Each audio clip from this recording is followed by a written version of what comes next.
I don't know what it's like to be Machine Gun. I don't know what it's like to be blown up. But I know what it's like to drive a car.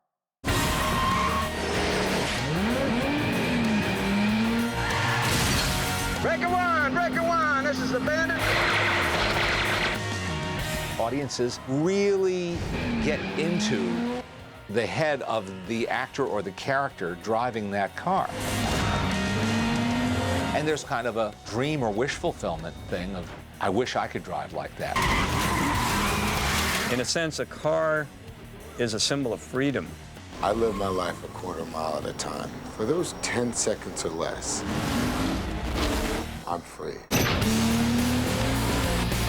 The Fast and the Furious is kind of an update of 50s hot rod movies. I mean, very much an update, but still relying on the same ingredients that made those films appeal to young audiences back in the 50s. They're rooted in a reality that there are illegal street racing gangs and events going on all the time, in spite of police's best efforts to get them off the streets. So it's maybe a little too risky, too dangerous for a lot of us to participate in real life, so we can participate vicariously through the movie. The action on the Fast and Furious films is so intense. And it started out with a great story on #1 with Paul Walker and Vin Diesel. And then subsequently #2 and #3, Tokyo Drift, which is a whole different concept in car chases. We broke new ground in that. We got professional drift racers.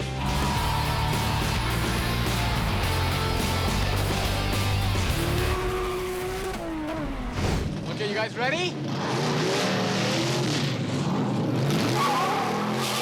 American Graffiti seems positively benign alongside the Fast and the Furious movies. Street racing in American Graffiti seems like something, if you were a lot cooler than me, you would actually do. That's the crazy thing. Like, you watch these movies as a kid. I had an '87 Oldsmobile Cutlass Cruiser, and I would literally get on the line with someone and just rev that thing up. I don't know what I was thinking. Excuse me, but I think we've had an accident. Well, goddammit, I won't report you this time, but next time just watch it, will you? The cars that they used in that were so spot on as far as cars from that era. George Lucas grew up in a car culture, Modesto, California. And everything in the film, I think, is based on the recollections that meant so much to him. There's been countless amount of people that have built Milner's 5-window 32 coupe. You know, I mean, there's so many copies of that car, it's silly. The Suzanne Summers Thunderbird, very cool. Like, that's still, to me, the sexiest girl car out there. What a bitchin' babe. You can't think of a lot of characters without their cars. It's part of their personality. It would be hard to think of Back to the Future or the character of Doc without thinking of that DeLorean. Are you telling me that you built a time machine out of a DeLorean? The way I see it, if you're gonna build a time machine into a car, why not do it with some style? The DeLorean in Back to the Future made a very interesting vehicle to turn into a time machine. I mean, it's a stainless steel car. You know, how many of those are there? None, you know. It was this crazy car. It was the 80s. It was about technology. We all want to time travel in a comfortable vehicle compared to a booth. Like, the whole time traveling booth was kind of static and lame. So to make it a DeLorean seemed much more exciting. The irony is that when the movie was made, the DeLorean had already ceased production. I think it was only made for 2 years in the early 1980s. And by the time the first movie came out, it was already kind of an icon of pop culture that had come and gone. See if you bastards can do 90. But it just kind of depends on what's going on at any given moment as to, you know, what the hot car of the day is. Movies definitely play into what's hot and what's not. Does this thing move? Oh, yeah. Trans Am sales made a marked jump in sales after that Smokey and the Bandit movie came out. It's a documented fact that Pontiac grew because of that movie. You could actually order a Bandit edition Trans Am. And Smokey and the Bandit, the action they did was just incredible. And then you got Burt Reynolds, and you got this hot Trans Am, and the jump, that was a for real jump, you know. I mean, went almost 180 feet with that Trans Am. We did that! Did you see what we did? Yes, I did. I want to jump something else! I want to jump our house! I want to jump something! Well, jump me. Oh man, the Trans Am, that was about as cool as it got. He's got a Trans Am with an eagle on the hood and he's transporting beer. What more do you want out of life? Michael, you do realize this race is academic, not to mention unnecessary. Why is that? The car of the future is already here. Me. The Knight Rider Trans Am was really falling on the trailing end of the Smokey and the Bandit years. But it's, you know, it's a stealthy black car with a little red light that goes back and forth, and it's mean and it's nasty. And it really captures the imagination and makes for a fun car. Doing what you can do, huh, buddy? The Knight Rider car, I believe, was not factory settings. I think they souped that thing up a little bit, which was good. If you have any thoughts of rescuing her, Michael, I'd advise you check my schematic visuals. He is so calm the whole time, that car. Because, you know, normally you expect him to go a little howl at some point and lose it, but no, always kept his cool. Hello, camera. It talks? Sometimes to a fault. There always seemed to be some kind of lover's quarrel going on between the two of them. We're not bringing them down! I gave it everything I had, Michael. As every man has with their car. Give me everything you got!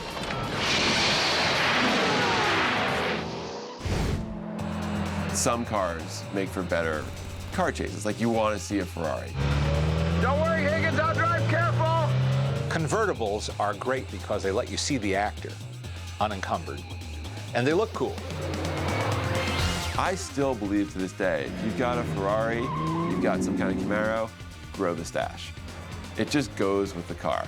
None of the guys in Fast and Furious have a mustache, do they? I think that's a mistake. I'm gonna throw it out there. I'm gonna say for Fast and Furious 28 or whatever's next, everyone's got a stash up. Hey, red light!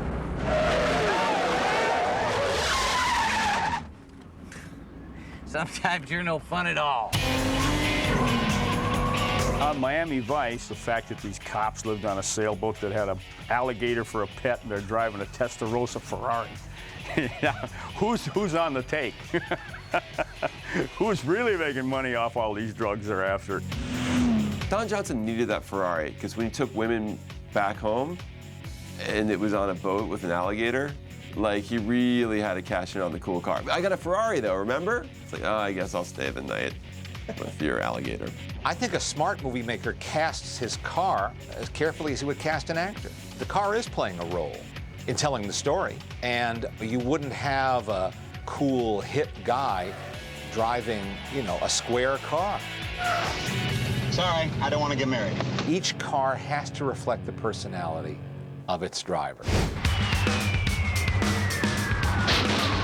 What do you say? Is it the new Bluesmobile or what?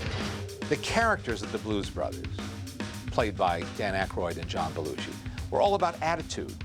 They're so cool, they always wear their shades. And they drive a car that is a rehabilitated police car. Why? Because they can. They're the Blues Brothers. They can drive anything they want to. You got us into this parking lot, pal. Now you get us out. In the Blues Brothers, I was a working stuntman on that show. I remember we'd shoot those car chases, and we would tie up blocks of downtown Chicago.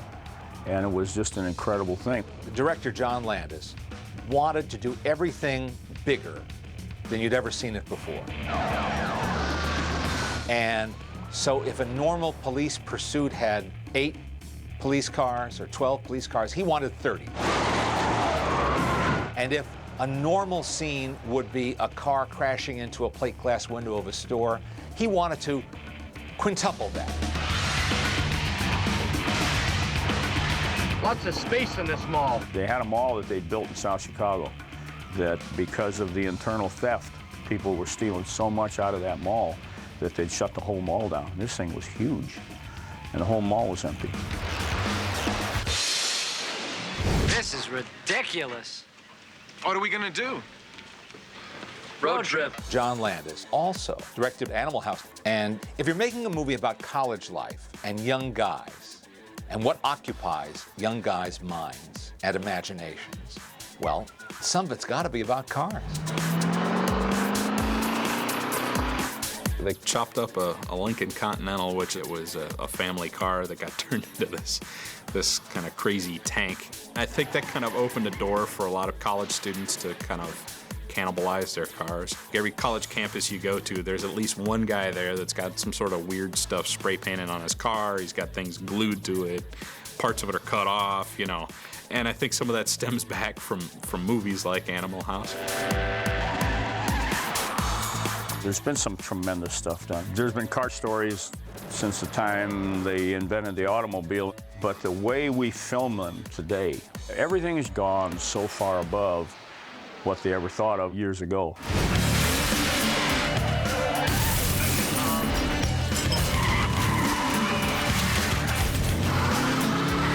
The Bourne films are so spectacular with a lot of ingenious camera moves, a lot of ingenious camera placement.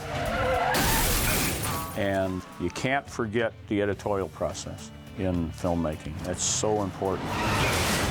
It's that magic in the cutting room that really makes this stuff come together.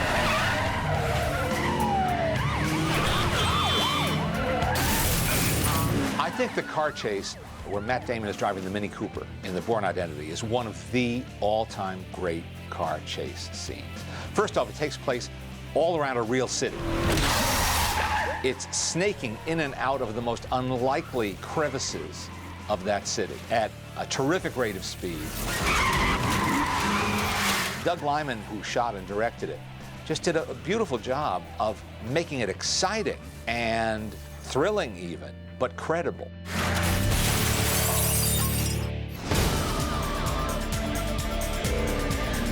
If you're talking about what makes for surefire entertainment around the world that almost any audience can respond to, it often has to do with action. And a car chase. The Fast and the Furious movies are the romance and the thrill of riding a cool car or racing a cool car, trying to impress a girl, trying to outmatch your rivals. This is basic, fundamental movie storytelling, and its appeal is timeless.